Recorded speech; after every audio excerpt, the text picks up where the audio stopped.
Hi, everyone. Welcome to the Tuesday, December 4th class. Like the shout outs, we've got, let's see, all the comments 17 comments. That's more than 17. Let's see, how do we see all the comments? I'm not sure. Okay. Shoshana Fisher writes, "This is a great way to learn. I read Rabbi Shulos's class. It is my favorite. I want a shout out." Well, you got it, Shoshana. Shira Capsick writes, Viva Mar was an amazing substitute teacher while you were gone. She explained everything beautifully. A lot of shout outs to Avi for thanking everyone, for helping everyone. Thank you so much. Shira writes, it was so inspirational. Aviv writes, I learned so much from this. You're so inspirational, Rabbi. That seems to be a theme. People went over the top with the inspirational comments. Hannah Goy Kadosh writes, I've been watching this on a loop all day long, which is a bit strange. So maybe you want to tone it down a drop. Shoshana Fisher writes, I was your first subscriber, and students from my other class are commenting on this video as well, even though I really don't think that they watched it. Okay. Oh, Shoshana Fisher also writes, I watch this video every day. It teaches me so much. Again, a little strange, but okay. All right. So today, so I know that you actually watched the video. You have to comment on the video using a color and an animal. Okay. You can't just write like green elephant. You have to actually, in the comment, find a way to weave in a color and an animal. Okay, we are on your Gimel Amid Aleph. So everyone take out your Gemara. We got the 2 dots yesterday. And let's go to Tanya Rabbanan. So Tuf Reish is Tanya Rabbanan. And that means like the rabbis taught. Okay, so Tuf Reish is kind of a way of starting something new, a new topic. Sorry, I tried. All right. So Tana Rabbanan, Tuf Reish is Tana Rabbanan, starting something new. So now what the Gemara is going to be doing is something called Drash. Drash is when the Gemara is going to attempt to learn halachot from the psukim. Okay, so we're going to get into some of the details of the words of Shema. And within the words of Shema, we're going to learn new halachos of Shema. And the Gemara is going to get very detailed, and there's going to be disagreements about what halacha to learn from different words. So let's go on this journey together. All right, Tana Rabbanan. Kriyat Shema kikitzva, divrei Rebbe. So Rebbe in the Gemara always refers to Rebbe Yehuda HaNasi. Okay, Rabbi Yehuda Nasi is always known as just Rebbe, like the rabbi. So Rebbe says, Rabbi Yehuda Nasi says, Kriyat Shema ki kitzva. Kriyat Shema must be as it is written. So what does that mean, as it is written?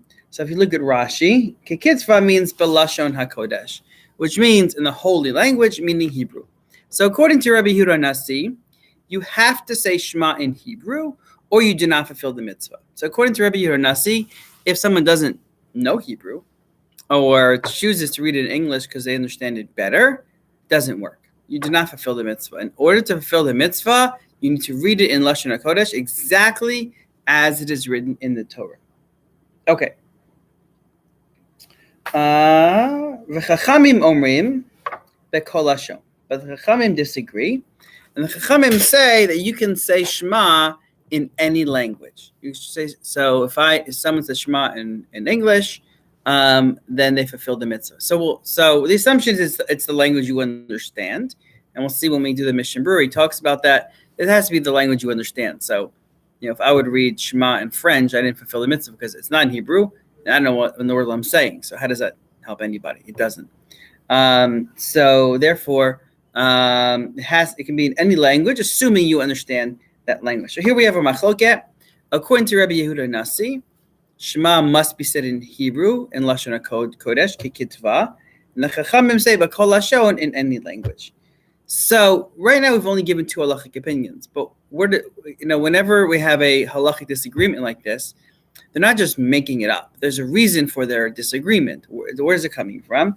So mem tat means my taima. So what is the reason? Like maha ta'am. What is the reason? What's the reason for this disagreement between Rabbi Yehuda Nasi and the Chachamim? why would you be inclined to say that Shema should be either in Hebrew or in any language? The Rebbe Amar Kra Vihayu. Okay, because according to Rebbe, the word when it says in Shema Vihayu Hadvarim Ha'eleh. So what do we learn from Vihayu Hadvarim Ha'eleh? So it means Beviatan Yihiyu. Like Vihayu Hadvarim Ha'eleh, like, and it is these words, right? So it means literally these words. Vihayu Hadvarim Ha'eleh. You have to read these words, meaning the words as they appear in the Torah, meaning Shema must be said in Hebrew. So according to Rebbe, Shema must be said b'lashon hakodesh. That comes from this example. So this part of Shema, ve'ayu hadvarim ha'eleh, that Shema must be in Hebrew just as it is written in the Shema. V'Rabbanan my tamayu. So Rabbanan and Chachamim are kind of interchangeable because they both mean like Chachamim is like the wise people, the sages, or Rabbanan's the rabbis. But it always means the same. It means it's the majority opinion. And like we said in the past, most of the time, the halacha is like the opinion, the majority opinion. So here we have the majority opinion.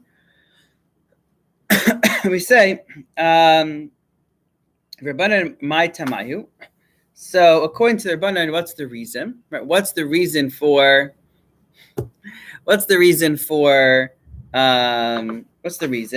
Amakra, so the pasuk says, Shema. That's right. Obviously, it's called Shema. The Torah says Shema. B'chol lashon she'ata shomea, in whatever language that you hear. Right. Shema is like you hear, you listen. So what do you typically listen to? You typically listen to the language that you speak. So right. So around school, right, we mostly hear people saying English because that's the language, that's the country we're in. So, meaning whatever language you typically hear is a legitimate way to say Shema. Okay. Now, of course, according to the Chachamim, you could still say it in Hebrew. They're not saying you can't say it in Hebrew, but they're saying Shema means and whatever language you typically understand. And since a person, if Hebrew is not their first language, so then they could say it in that language as well. So here we have a machloket.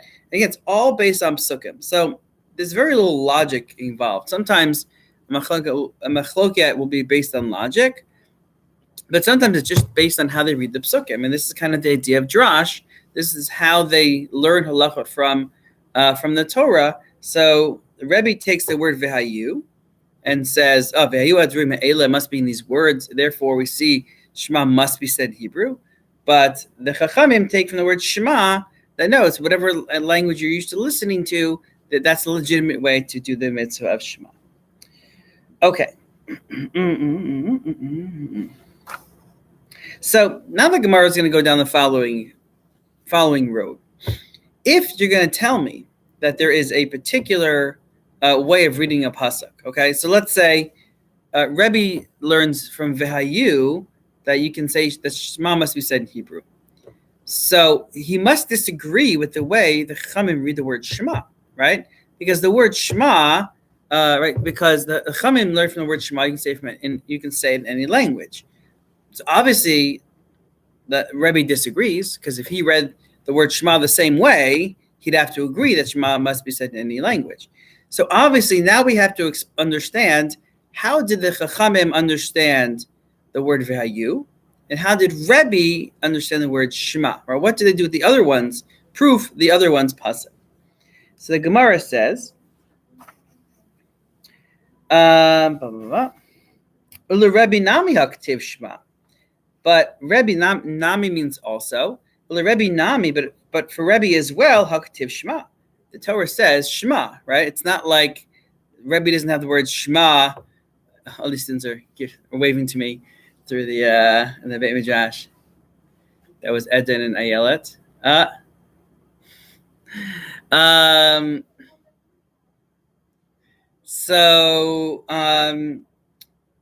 Rebbe Nami Aktiv Shema, but according to Rebbe, it also the word Shema is also in the Torah. So what do you do with that? Hahu mivayele. He needs it. Mivayele means he needs it. I mean, he also uses it to learn halacha. So what halacha does Rebbe learn from the word Shema? Hashomei leoznecha ma shata motzi mipicha. Hashomea liaznecha, you must hear Hashomea, you must hear liaznecha in your ears. Ma'asheta motzi mipicha, that which you say, that which comes out of your mouth. Meaning, according to Rebbe, from the word Shema, we learn that you have to hear the words you're saying. To fulfill the mitzvah of Shema, you have to say it loud enough that you actually hear it. You can't just whisper it. You can't mumble it. So he learns a different halacha from the word Shema. Okay. V'Rabbanan savri la keman damar lo ishmiya. Yeah, we'll stop here. We'll pick up from here. So basically, that's where the Gemara is going. The Gemara is going to try to explain how they learn from each other's psukim, what they learn from the other one's pasuk. So we've already seen what Rebbe learns from the word Shema. Now we'll have to see what the Chamim learn from the words Vayuhad Dvarim Eila. All right, everyone, subscribe below, comment. In order to get a check mark that you listened to today's year, your comment must include an animal and a color. Be creative with it. And I'll be in class Wednesday, regular class Wednesday, and then we'll have a video for Thursday.